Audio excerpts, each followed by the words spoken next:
Welcome to Gooey's Amazon Web Service video tutorial.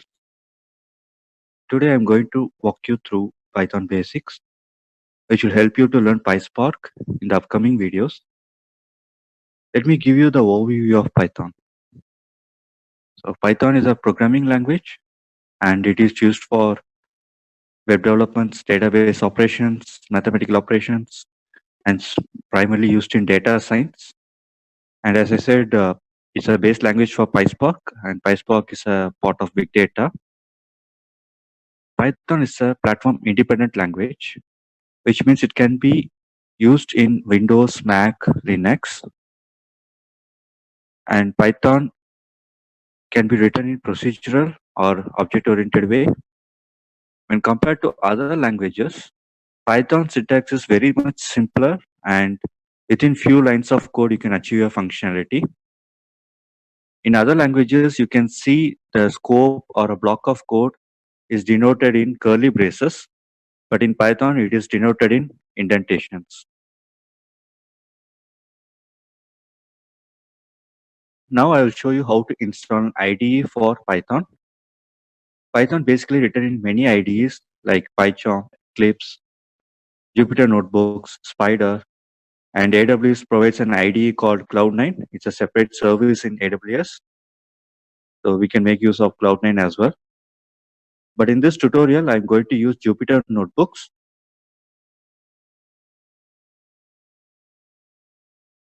So go to your browser, just type Jupyter Notebook, download. It'll open an official website for you. Here you can use pip install Jupyter Lab or Jupyter Notebook and make use of Jupyter Notebook in your computer.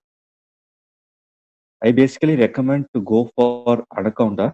Anaconda is a software where you can find more IDs for Python. You can download in your browser. So this is the official website of Anaconda. Here you can download and make use of Python IDEs. In my laptop, I have already installed Anaconda. Let me show you how it looks like. This is the Anaconda application. So here you can find Jupyter Lab, Jupyter Notebook, Spider, PyCharm, everything. So once Anaconda is installed, you can click on launch button under Jupyter Lab. So Jupyter, what is the difference between Jupyter Lab and Jupyter Notebook is Jupyter Lab will give you a user interface where you can type your Python code and execute and see the output right away. So let me click on launch button.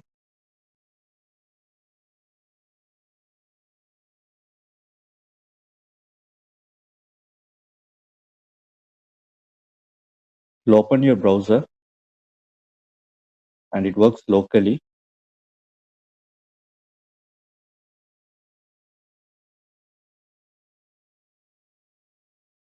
So this is the user interface of your Jupyter Notebook, which is available in Jupyter Lab.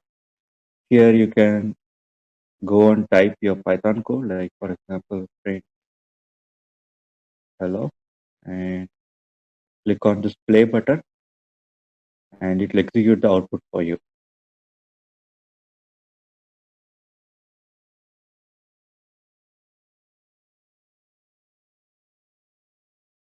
Let's see what is variable, namespace, what is data type, how to find the data type, and what is type conversion.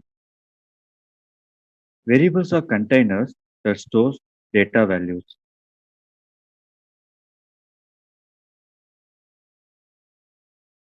In this example, I have declared a variable a and I have assigned a value 10 to variable a.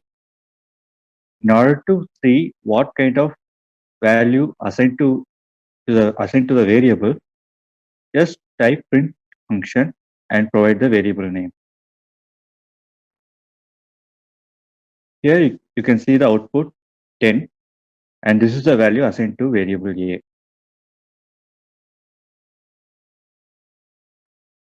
What is namespace?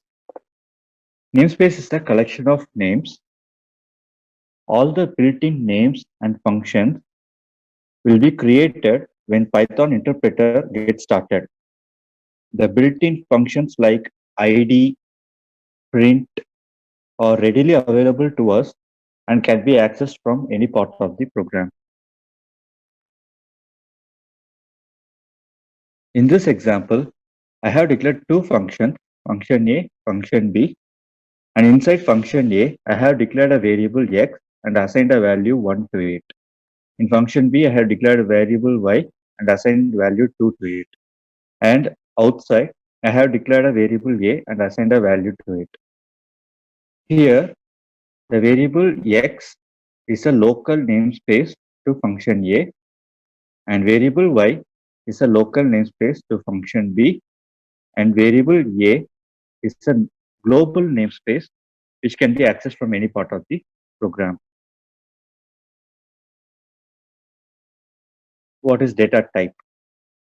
Data types are used to define the type of a data which is stored in your variable.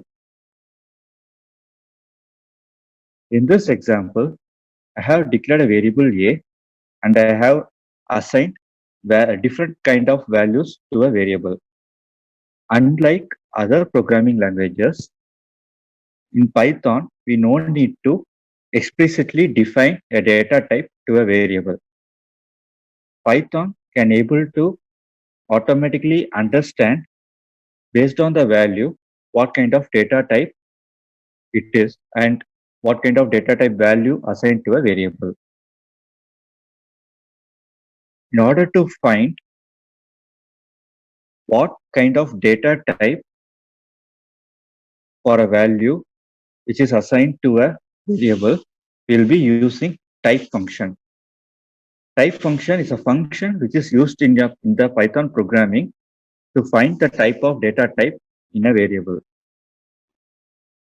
So we have declared a variable and assigned a value 5 to a variable, and I want to find what kind of data type it is which is assigned to a variable. I'm using type function and I'm putting the variable inside. Let's execute this example and see what kind of output we are getting for each and every statement. So the first example, we are assigning a value which is an integer to a variable. So in the output, you can see the class int. So Python able to find what kind of data type assigned to a variable. Similarly to second one is a string which is enclosed with quotes, and third one which is a float, and fourth one is a boolean. Boolean specifically says whether it's a true or false. Now let's see what is type conversion. Sometimes in our program, in the output, we need to show the string as an integer or integer as a string based on our functionality. So in order to achieve that functionality, we need to use type conversion functions. For example, if I want to convert a string to an integer, I'll be using integer int function. And if I want to convert integer to string, I'll be using str function. In this example, I have declared a variable a and I have assigned a string value to variable a, and to the variable b, I have assigned an integer value. Now, I want to show the output of variable a in integer format and show the output of b in a string format. So to achieve that, I have made a type conversion to variable a and made a type conversion to variable b. Like for a, I have converted into integer, which is a string value, and to the b, which has the integer value, I'm converting to a string. Let's see the output. So you can see the output shows the first value is a string value, but I converted into an integer, so it shows integer. Similarly, the second example as well.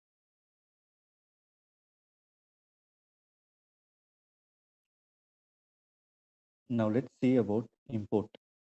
In Python, import is a statement. Import is used to import libraries or other packages as a module inside another Python program to make use of its features. In this example, I'm importing a math library. Now I would like to print the pi value from this math library. Now you can see the pi value in the output. So this is how we can able to make use of the libraries. Like there are several libraries in Python. There are many inbuilt libraries as well. We can also make use of third-party libraries also inside our Python program by using this import statement.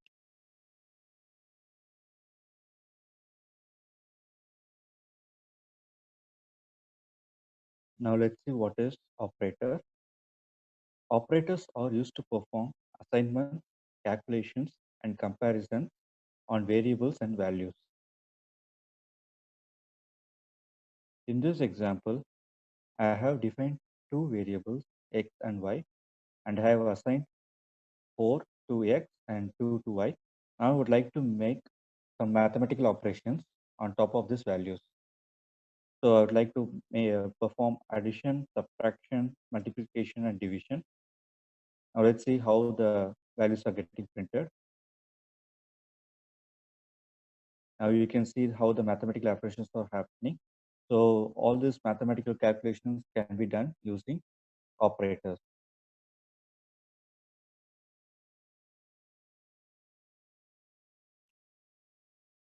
Now let's see about import. In Python, import is a statement. Import is used to import libraries or other packages as a module inside another Python program to make use of its features. In this example, I'm importing a math library. Now I would like to print the pi value from this math library. Now you can see the pi value in the output. So this is how we can able to make use of the libraries. Like there are several libraries in Python. There are many inbuilt libraries as well. We can also make use of third-party libraries also inside our Python program by using this import statement.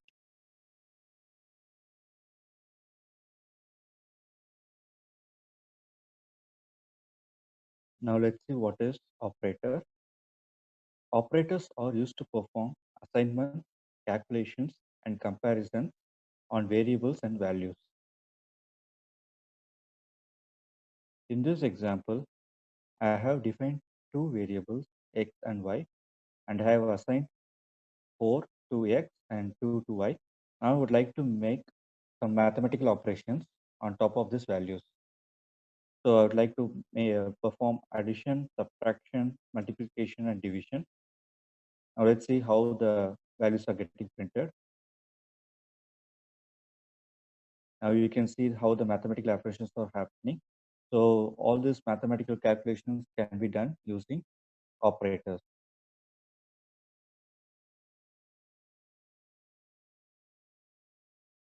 In this video, we will talk about flow control. The first control statement is if-else statement. It is a decision-making statement that executes your code when condition is satisfied. When the condition in the if statement is satisfied, the first block of code under the if is executed. If the conditions are not satisfied, the block of code under else statement is executed.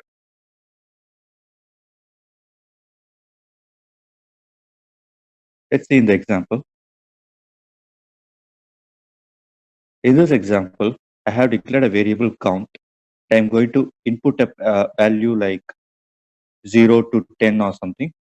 And based on the condition, it will execute the statements. So let's execute this. Now I'm going to give a value 2. Now what's going to happen is this 2 is taken into this count variable and the condition checks whether the count is equal to 0. No. So it will go to next statement, else if. It will check whether count is greater than 0. Yes. Now it will print the second statement. Let's see. So you can see the values are greater than 0. The second elif is executed. Let's try with another value. Let's say I am printing -1. You can see whether the count, first the if statement checks whether the count is equal to 0. No. Then it goes to the next statement, next condition. It is greater. No. Then it go to the final else statement. There it checks. There it don't check any condition. Actually, it prints if none of the conditions are satisfied in the if else. So the else statement gets printed here. Values here are not greater than zeros. Let's say I'll print 0 now. You can see the first condition is satisfied here, and the value under the if statement gets printed. So this is how the if else structure works. Now let's see how for loop works. So for loop is used to iterate the list of items and execute each items in sequential order. Let's see in the example. So here I give a list of items and I have assigned to a variable values. Now I have declared a count as 0. Now I would like to loop through all these items and execute, and I would like to see the total value like 1, 1 plus 2, 2 plus 3, 4, 5. Each it will add sequentially and it will give the final output to us. Now let's execute and see. So here you can see the total is 15. So how it works here? So what happens here is I have declared a for loop. In this for loop, I have gave a val variable. In this val variable, I have assigned the values variable. The values variable has the list of items. So what happens here is this for loop will iterate into each item in the list one by one, and it will go to the next statement under the for loop. So here what happened here is like the count is already declared as 0. Now what happened here is like here count is 0 plus val. Val is it will take the first item in the list in the which is assigned to the values variable.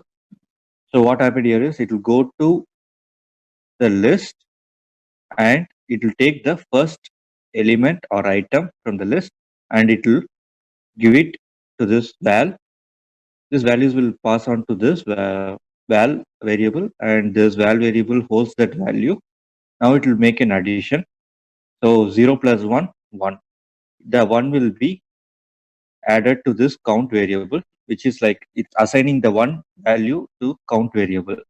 Now the loop goes here and again it will iterate into this list, which is like it's traversing sequentially.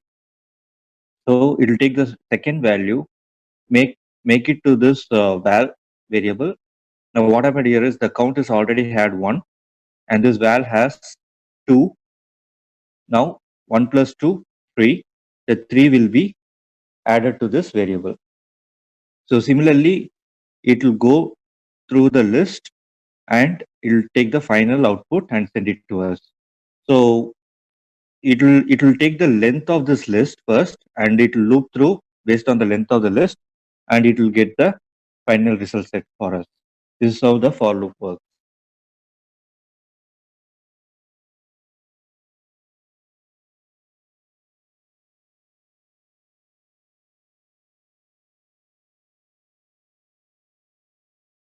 While loop is used in Python and it is very useful when you want to iterate some statement until the condition gets true. Now let's see one example.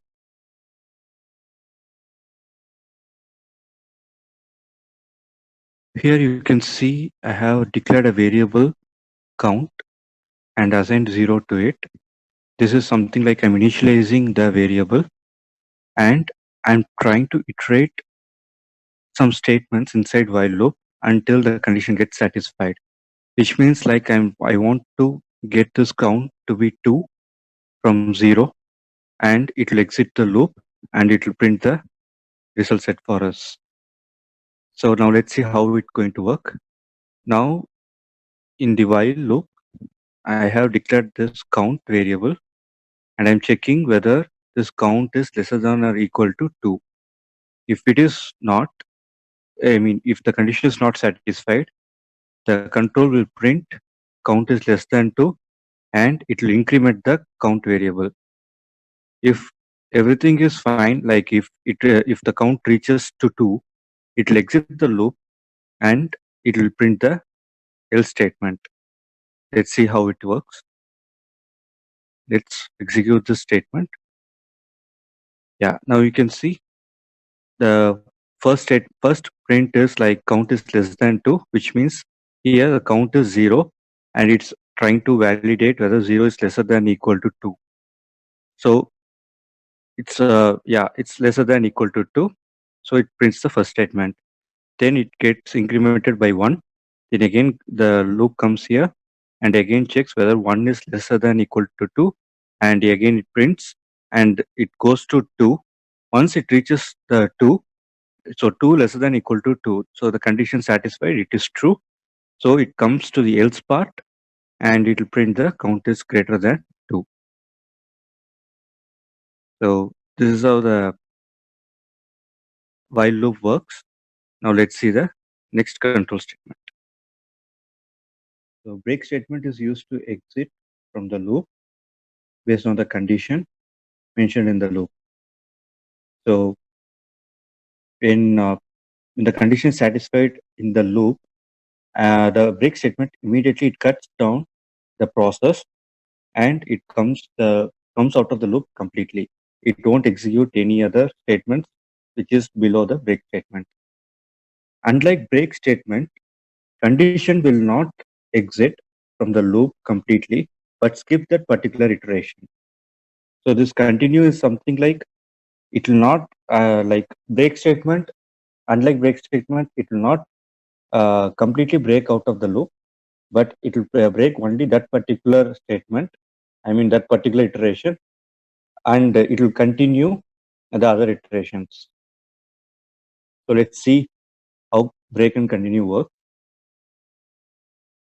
So in this example, what I'm trying to do is I'm just passing a string value to val in the for loop, and this val will take each and every letter one by one and it will try to loop it. So now we have 5 letters. So the length is 5. The loop will work for 5 times. The first word it takes is W. It will go and check whether if val whether is W equal to L. It's not. So it will print the val, which means W it will print it. Again it will go to the loop. Note this print statement is outside for loop, so it will not print it. It will not print this statement. So once it reaches this print statement, it will go back to the loop. Now it again takes the second one and it will again check the if condition. If it is not satisfied, again it prints it out until it reaches the value L. It will be keep on looping it. Once if the val is L and it is equal to L, it will go to the if statement what it has. We have just mentioned break here. So what happens is this break will stop this loop and come to the print statement which is outside the for loop and print this one. It will not print D in this case. It will just print WOR. That's it. Let's see the output. As I said, you can see like it prints WOR and the L is equal to L, and we are triggering the break statement. So the loop comes out. So this is how the break works. Now let's see how continue works. In the same example, instead of break, I'm just return continue. Now let's see the result, how it is coming. So here you can see it executed W, O, R, but it didn't executed L, and it didn't break out. I mean, it didn't came out of the loop like break, but it skipped that part of the loop and it continued with the next string. So this is how the continue statement will work.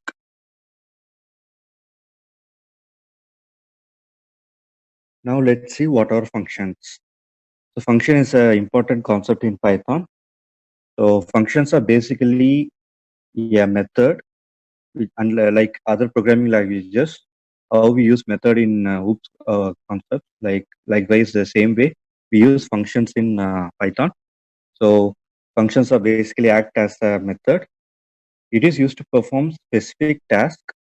Function reduces dependencies between statements and breaks larger code into smaller code.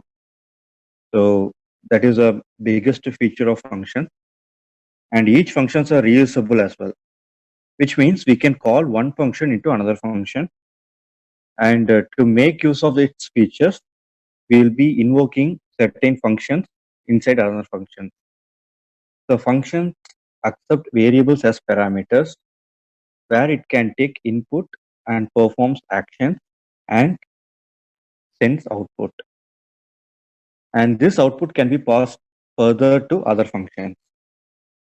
So the function argument can take the input in any format with a variable. So the variable can be an integer, string, boolean, list, tuple, set, anything it can be, and can also be another function in the function argument, and it takes the input from those parameters and pass it to the function statements and execute based on the functionality and sends the output to us. If you return from the function, it will return the value out of the function, yeah, or else it will just process it and give the results for you. Now let's see one example.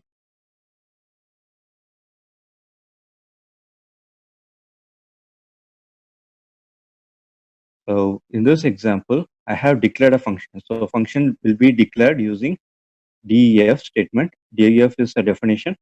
So def func. This is your user defined name. Any name you can keep it. So inside this function, I have declared a variable x and assigned a value 10, and I'm trying to print something inside the function. And notice like we have indented this inside a function, which means like this x and print statement is local namespace to this function. So when I call this function, it will, the variable x will assign to this 10 value 10, and this number will be displayed in the output. So this x equal to 20 is outside the function. So if you call, if you, I mean, if you don't call this function, or if you call as well, this is like a global namespace. So where it is like not dependent to this function. So whenever the statement x is called, whenever the global namespaces are called, the x equal to 20 will be printed in the output. So let's see how the output looks like. You can see value inside the function is 10, and the same variable which we mentioned outside, which is assigned to 20, it says like value outside the function is 20. So here, this is how we will be calling the function. So just the function name and the open and close braces. And if you have any arguments, you can pass it here, and it will take it as a parameter, and it will process based on the functionalities. So let's see how we are passing the parameters. So we can pass the parameters like, so if in case if you have a value x, y, z, or any kind of arguments which is filled with some value, you can pass it in this way, or else you can pass it like this. So this star means any number of arguments you can pass it. It's not like you're explicitly giving only 2 arguments you need to pass to this function. Star represents any number of arguments. So what is happening here is, so I have declared a function. I just named the function as fruits, and I have gave the argument inside star asterisk. I mean asterisk and names. This name is nothing but a argument for the parameter which I'm passing in the function. So I'm calling this function now like fruits, and I'm passing some values inside. So these values will be taken in this names. Since as I mentioned star, it can take any number of arguments what you're passing in the function. So it comes as a parameter here and this names, and I'm doing a simple for loop just to iterate each name and display outside. Let's see how the output looks like. You can see this is apple, this is orange, this is grape, this is pineapple. So each and every items inside this argument is not an item, it's like it's an argument, and this argument will be passed as a parameter, and then it will be each and everything will be printed out. So this is how we'll be passing the argument. I can also show another example, like in case if I want to print the value of x, I can comment this out. I'll just do a simple print statement.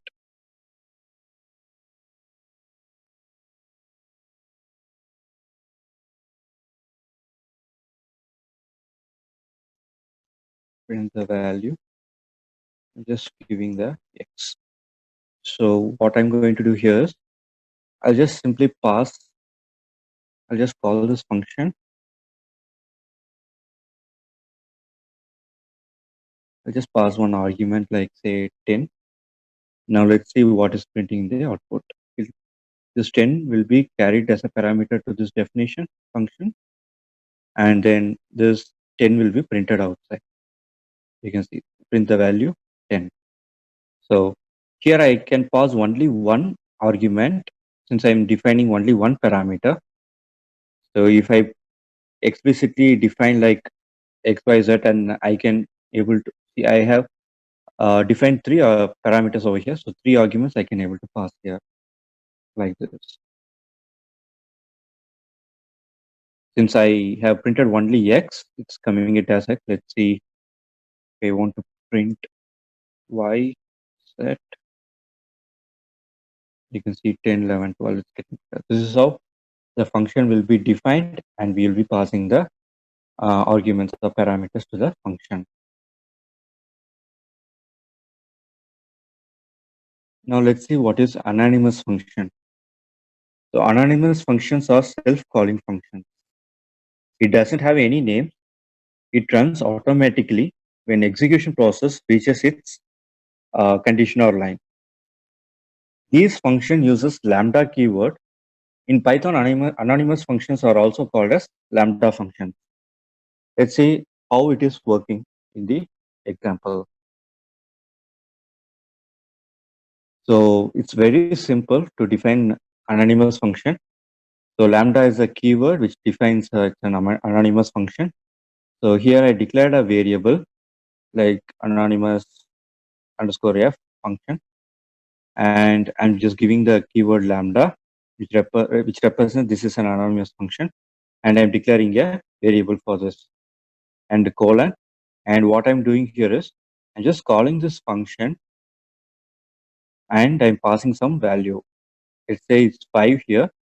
What happened here is it will go and hit this function, and this x variable takes this 5, and this 5 will be multiplied with number 2, and it will give the result for us. You can see the value as 10. So it's like not defining with any name of this function. As soon as you can use this statement anywhere in your program. If you don't want to make it as a separate function and you want to run it automatically when the process reaches that line, then you can make use of this anonymous function.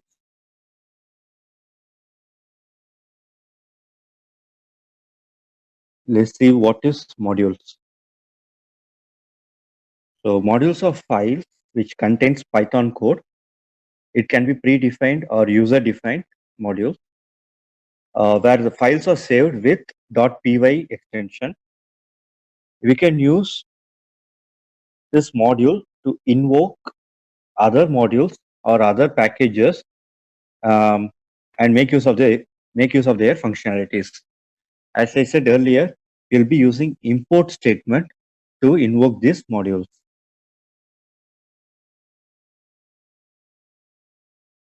I would like to show the same demo, but this time it looks different. So what I'm going to do is, this is how we are going to import the modules inside our Python program. So this should be the header part. So when you write a Python program, the header part should have all these import statements. It should not be in the middle of the statements. It is not recommendable. So I'm using the from keyword, and I want to take the py value from the math library. So what I'm doing here is from math, it's a library, predefined library in Python, and import py. This math can have many um, inner functions or many methods that represent my math libraries. So I want only the py value. So I'm just taking only the py. If you want everything, then you'll be giving it as a star, which means you are trying to invoke all the methods in the math library. So I want only py. I'm taking the py. I'm just trying to print out that value alone. So you can see the value of py is 3.14. So this is how we'll be importing the modules or other packages.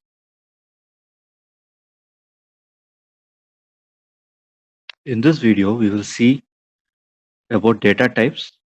Earlier, we saw some predefined data types in Python like integer, string, boolean. Likewise, Python also has other data types which are very much useful in our coding. First thing is like it's the list. So apart from common data types, Python has some predefined data types along with integer, string, and boolean. Like first one is list. So list is nothing but the list of items inside the square braces. So the values in the list will be denoted with square braces, and list can allow duplicates, and it allows the change of items as well. So whatever the items mentioned inside the list, we can able to change it by trying to accessing the list and trying to delete. We can also insert some value in the list, and we can also duplicate the list.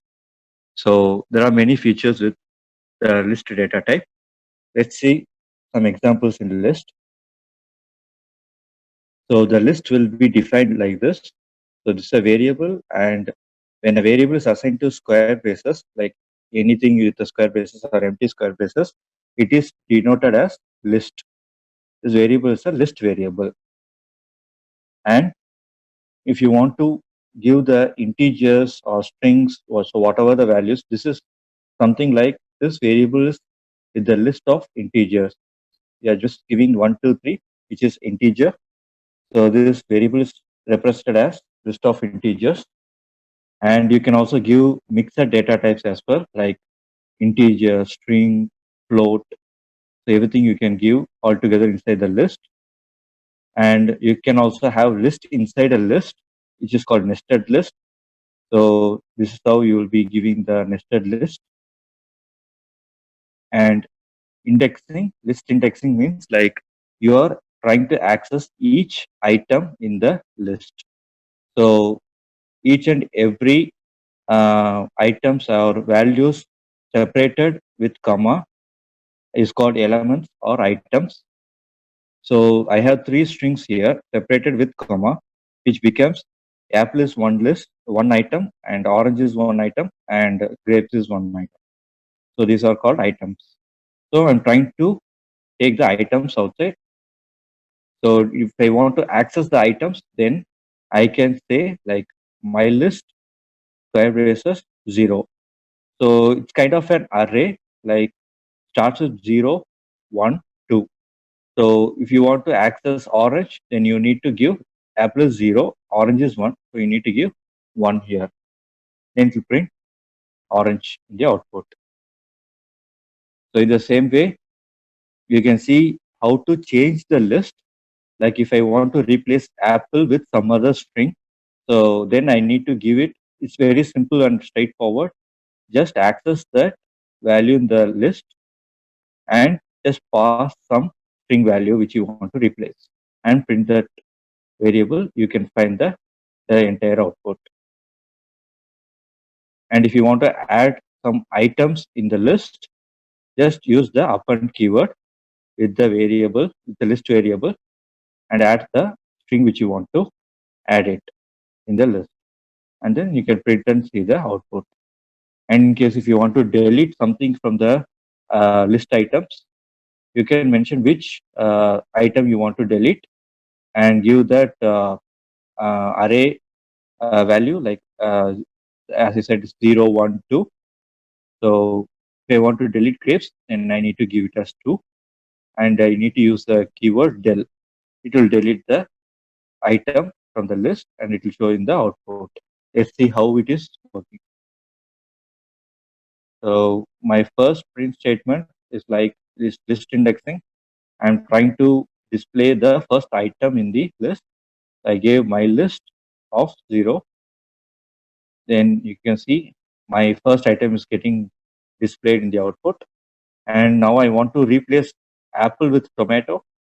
So I just access this first element and I have passed the string which I want to replace.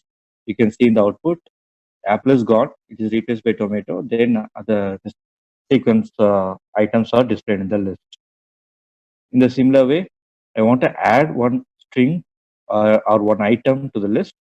So I use append keyword and I have added one item to the list. So you can see it is added in the last section of the list. So you can see apple, orange, grapes, and watermelon. So I have added one item in the list. I want to delete one specific item from the list with using del keyword. I have deleted it. Now you can see only apple and oranges in the output. This is how the list works in Python. In this video, we will see about data types. Earlier, we saw some predefined data types in Python like integer, string, boolean. Likewise, Python also has other data types which are very much useful in our coding. First thing is like it's the list. So apart from common data types, Python has some predefined data types along with integer, string, and boolean. Like first one is list. So list is nothing but the list of items inside the square braces. So the values in the list will be denoted with square braces, and list can allow duplicates and it allows the change of items as well. So whatever the items mentioned inside the list, we can able to change it by trying to accessing the list and trying to delete. We can also insert some value in the list, and we can also duplicate the list. So there are many features with the list data type. Let's see some examples in the list. So the list will be defined like this. So this is a variable, and when a variable is assigned to square braces, like anything with the square braces or empty square braces, it is denoted as list. This variable is a list variable. And if you want to give the integers or strings or so whatever the values, this is something like this variable is with the list of integers. We are just giving 1, 2, 3, which is integer. So this variable is represented as list of integers. And you can also give mixed data types as well, like integer, string, float. So everything you can give all together inside the list. And you can also have list inside a list, which is called nested list. So this is how you will be giving the nested list. And indexing, list indexing means like you are trying to access each item in the list. So each and every items or values separated with comma is called elements or items. So I have 3 strings here separated with comma, which becomes apple is one item, and orange is one item, and grapes is one item. So these are called items. So I'm trying to take the items outside. So if I want to access the items, then I can say like my list square braces 0. So it's kind of an array, like starts with 0, 1, 2. So if you want to access orange, then you need to give apple is 0, orange is 1. So you need to give 1 here. Then to print orange in the output. So in the same way, you can see how to change the list. Like if I want to replace apple with some other string, so then I need to give it. It's very simple and straightforward. Just access that value in the list and just pass some string value which you want to replace and print that variable. You can find the entire output. And if you want to add some items in the list, just use the append keyword with the variable, with the list variable, and add the string which you want to add it in the list. And then you can print and see the output. And in case if you want to delete something from the list items, you can mention which item you want to delete and give that array value, like as I said, it's 0, 1, 2. So if I want to delete grapes, then I need to give it as 2. And I need to use the keyword del. It will delete the item from the list and it will show in the output. Let's see how it is working. So my first print statement is like this list indexing. I'm trying to display the first item in the list. I gave my list of 0. Then you can see my first item is getting displayed in the output. And now I want to replace apple with tomato. So I just access this first element and I have passed the string which I want to replace. You can see in the output, apple is gone. It is replaced by tomato. Then the sequence items are displayed in the list. In the similar way, I want to add one string or one item to the list. So I use append keyword and I have added one item to the list. So you can see it is added in the last section of the list. So you can see apple, orange, grapes, and watermelon. So I have added one item in the list. I want to delete one specific item from the list with using del keyword. I have deleted it. Now you can see only apple and oranges in the output. This is how the list works in Python.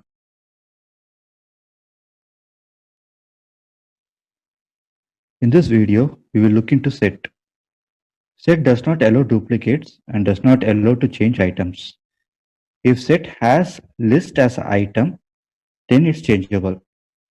Sets are basically used for mathematical set operations like union, intersection, symmetric, etc. It is denoted using curly braces. So items are placed inside curly braces in set. Let's see a short demo on set.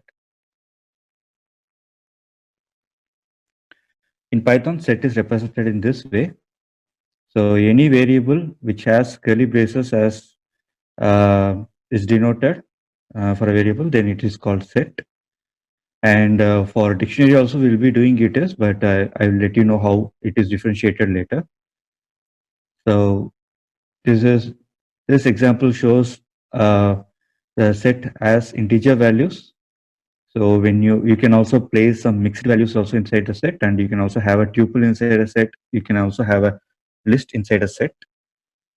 So as I said, set does not allow duplications. So in this example, I have kept orange twice in the set. When I try to do an output of this variable, then I will get only apple, orange, and grapes. Let's see in the output.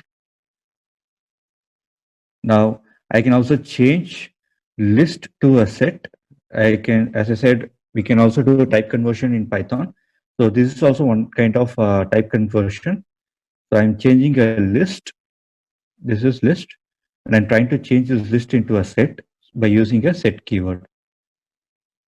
If I want to add any item in the set, then I need to use dot add method. Then if I want to update anything to the set, then I can use update method. Here I'm updating a list of items with the existing set value. So if I give dot update and gives items inside some items or values, then it will go and update with the existing set. Similar to other data types, I can also able to delete values in the set. So if I want to delete any item in the set, I can use the method like discard remove. So using this method, I can able to remove or discard any particular item in the set. And if I want to remove any random item in the set, then I can go for pop. Then if I want to completely erase all the items in the set, then I can go with clear. So as I said, set is mainly used for mathematical operations. So here in this example, I have did union operation. So to perform union operation in set, we'll be using pipe symbol, and to perform intersection operation, then we'll be using ampersand symbol. So let's see the output of all these examples. So for the duplication, I have provided two similar items, orange, and in the output you'll be able to see only one orange in the output. Like let's see in the output, like so you can see grapes, apple, and orange. As I said, set is unordered. So each and every time when you try to execute, it will not be in the order where how you are inserting the values. So you'll be finding the order is bit jumbled. So you can see apple, orange, grapes, orange, and in the output you can see only grapes, apple, and orange. Let's go to next example. Here I'm changing list into set. So what happened here is it will remove this square braces and put the curly braces, which literally denotes it's a set. So you can see the converting list to set, like you can see the curly braces appeared in place of list. So this is how we are converting from list to set. And if I want to add anything, I'm using the add keyword. So in the example, you can see the grapes is added to the existing set. You can see the adding items into set. You can see grapes has been added. And to update, I'm updating grapes and pineapple with the existing set. And you can see grapes and pineapple here. And deletion operation. So I'm just discarding orange from the existing set. So before delete, I'm just before delete, then I'll be showing what happens after discard, remove, and pop. So you can see before delete, I have pineapple, orange, apple, grapes, kiwi. Then after discard, I'm discarding orange. You can see after discard, orange is not available in the set. Then in the remove, I can see I'm just removing the grapes. So here I can remove grapes. You can see the output, the grapes is not appearing in the set. And pop is something like randomly it removes items in the set. You can see pineapple has been removed. And in the clear operation, the complete set has been cleared. And in the union operation, you can see A and A pipe symbol B.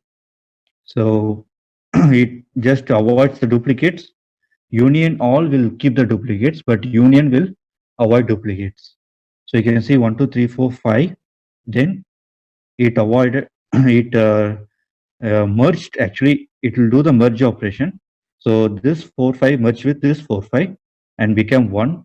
And so that you can see 1, 2, 3, 4, 5, 6, 7, 8.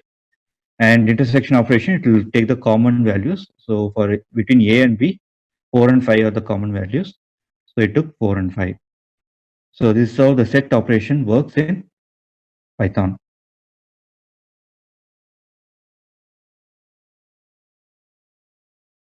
In this video, we will talk about dictionary. So dictionary is a very frequently used data type in Python.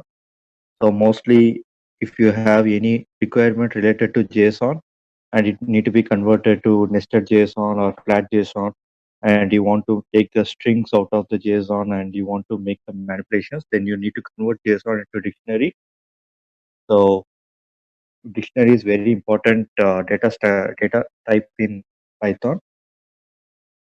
So like set data type, dictionary also uh, update or add item into their set or dictionary in an unordered way, which means like it's an unordered collection. If you add something in the existing dictionary, add any item in the existing dictionary, it will not add at the end of the uh, existing item, but it will insert the item randomly. So again, this dictionary is represented as key value pairs, and it is the items in the dictionary placed and inside the curly braces. Let's see one example.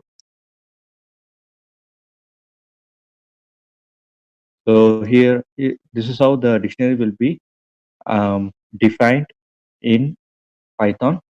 This is an empty dictionary.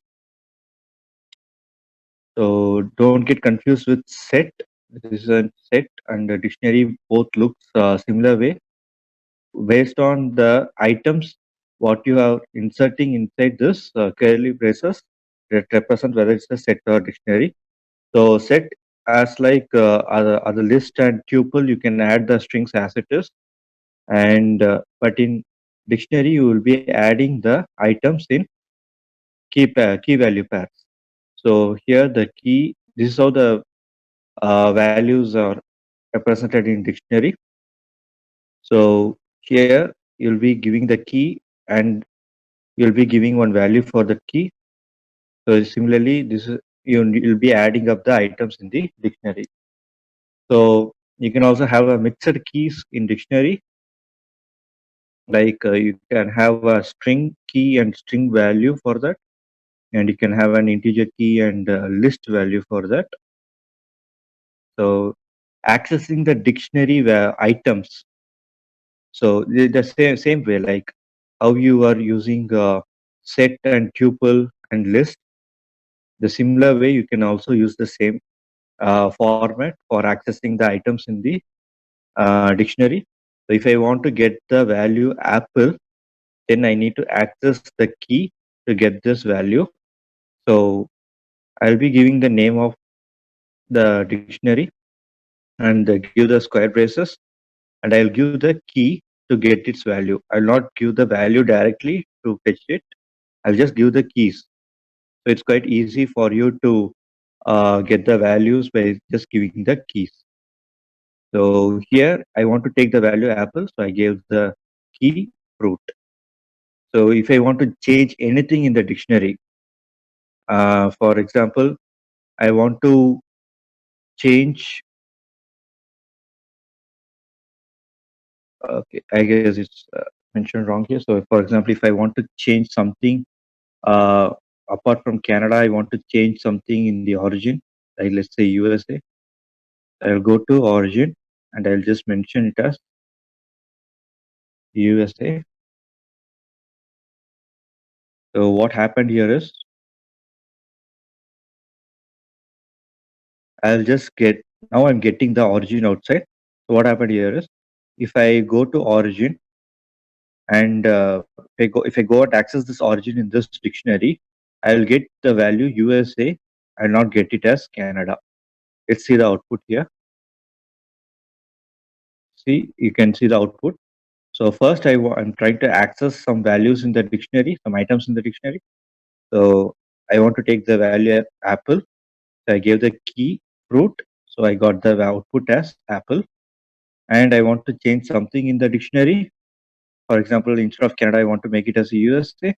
So I'm just accessing the origin, which is a second item in the dictionary. So you can just place the keys. What happened here is the dictionary will be, the items in the dictionary will be searched based on the key what you passed. When the matching key found in the dictionary, it will take that key and it will look for that value and it will replace it with the value what you're giving in the giving while accessing it. So I want to take only that particular value now. So I want to take only So either you can give the keys like this way, or you can use the get method to get the values out of the keys. So I want to take the value of origin. So I gave the key origin here using the get method. Then I got the value in the output. So this is how the dictionary works.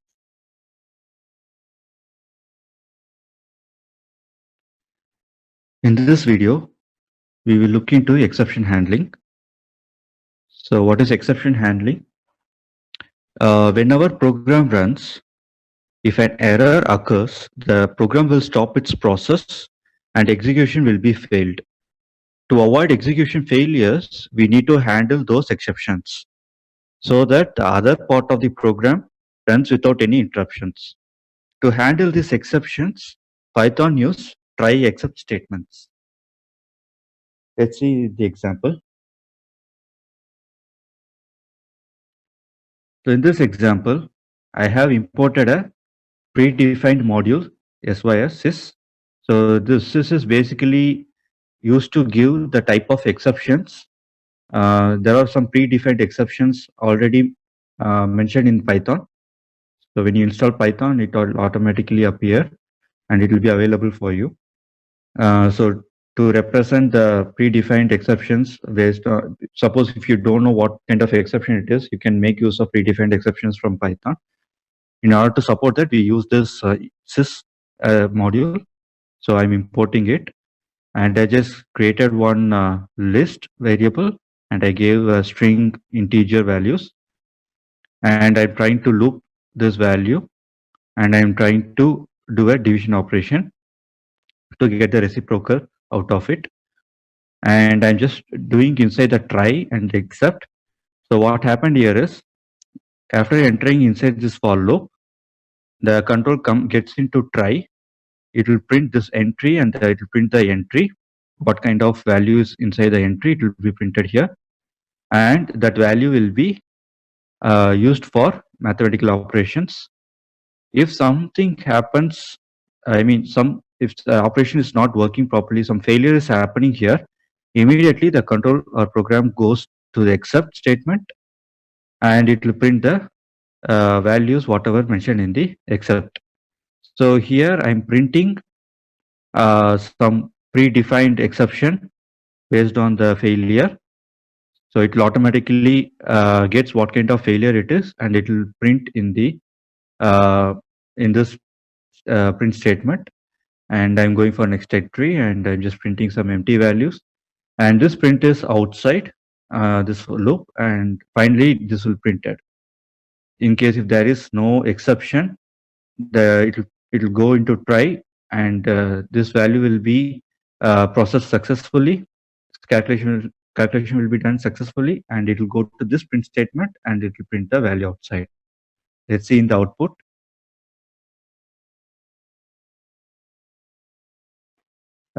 So you can see the first print statement has been printed. The first entry is A, which is a string value, and you cannot give string value for the division operation.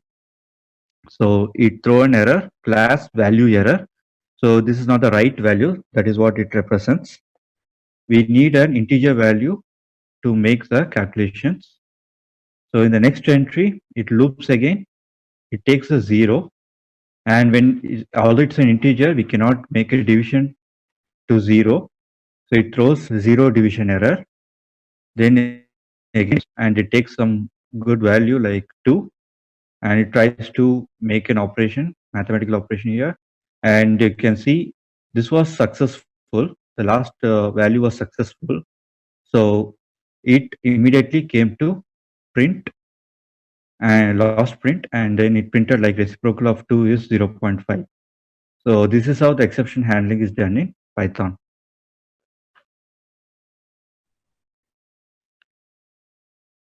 In this video, we will look into user-defined exceptions. So what are user-defined exceptions? In case if we want to handle exception with our own way that serves our purpose, then we will go with user-defined exceptions. And that is possible in Python. and let's see a short demo on this. So in this example, I have declared a classes. I'll let you know what is class, method, and object in the upcoming videos. For now, you just take it as like I have declared a class and I have declared the class name. And in this class, I have provided argument as error, and this is a predefined class in Python. This need to be there. It's a mandatory class, and I gave pass because below class I need to give some value. So just provided as pass. Pass is something like it will ignore the compiler will ignore something in the whatever there in the past, like it's just ignoring the things. It will not print anything outside, or it will not take anything into consideration. And so I have declared 3 classes, and this is a predefined class in Python for error. And I have declared 2 classes, small value, large value. And I have created a variable. Sorry, I have created a variable count, and I have added some value to that variable, let's say 5. And I have used a while loop here. In the while loop, I have declared explicitly true statement, which means like the control will allow to the while loop without any conditions. So I just want to loop it based on the input parameters. So I just declared a while loop. So inside while loop, I have a try except statements. Inside try statement, I am trying to get some values in the runtime, and I'm getting that value and passing it to num variable. Now I'm trying to validate whether num is lesser than count, which is 5. And just checking if it is less than count, I'm using the raise keyword, and I'm passing the class name. And this class name I have already provided in the except statements. So when I do a raise and give the class name, it will go and search for that name in the except block. So when it finds that except the proper except with the value what we provided in the raise, it will print the value which is there in the except statement. So in this case, if my value is less than count, it will go and search for the small value except statement. And yeah, if it found here, then it will print the values under the except block. So similarly for the large, I have used the raise and large value. It will go and find that proper except statement, and it will print the values accordingly. If everything is fine, like if I'm printing the right value, then it will go to the print statement and it will print the outer block. It will be printed. So let's run this.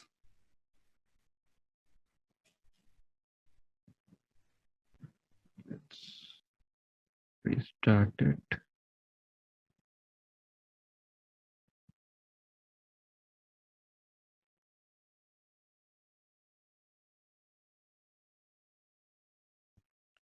So you can see the output has been printed. I would like to give some values. Let's say I'm giving the value 1 and press enter. What happened here is it takes the input value here and just check whether the value is less than or greater than the count. And in this case, the value is less than count. So it goes and raise the exception. So in the exception, we give the value is small. So that value, that print statement has been printed outside. Let's see, we will give some large values like 11. And you can see it checks whether it's less and it's not less. So it go to next statement. Greater, that number is greater than count. And yeah, then it go and raise the exception accordingly. And the exception values has been printed in the output. Now let's give the correct value, like let's say 5. And you can see the outer print statement has been printed. None of the exception has been found out in this condition. So the value is correct has been printed. So this is how the user defined exceptions are done in Python.